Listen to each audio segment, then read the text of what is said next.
My mother-in-law thought I was poor until she saw my mansion. I've been married to my wife, Mary, for 3 years now, and her parents have always judged me because I work from home. My wife's parents are very traditional. They believe you can only get rich if you have a degree and a good job. Though there is nothing wrong with having a degree, school was not always the best option for me. I never had good grades and was never motivated by it. I found my way into e-commerce and have enjoyed the process of selling things online. It may be difficult, but for those who commit to it, the profits can be very rewarding.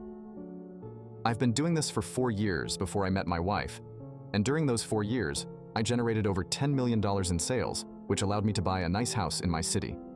When I met my wife's parents, I always told them that I was self-employed and did different side hustles online. They always assumed that I was broke since they believe no one can make a stable income online. I never bothered to correct them because I didn't care if they thought I was rich or not. It wasn't until a family gathering at her parents' house, when we were deciding whose house to use for our Christmas gathering, that things changed. My wife suggested we host the gathering, but her parents were not in favor of the idea. They told her that our house was not big enough for all 4 families that were going to visit and assumed that our house was small.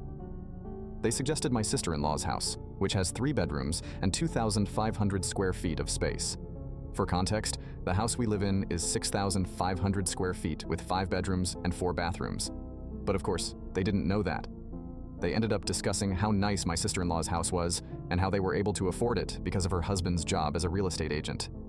Then they looked at me and asked, "So, are you still doing those silly side hustles?" As they laughed and giggled, I smiled and said yes. Those silly side hustles are still making me a decent income. They continued to talk me down, suggesting I should find another profession because I don't make enough. They even implied that if I found a different job, I might be able to get a house like my sister-in-law's. Now you can watch the second part by pressing share and more.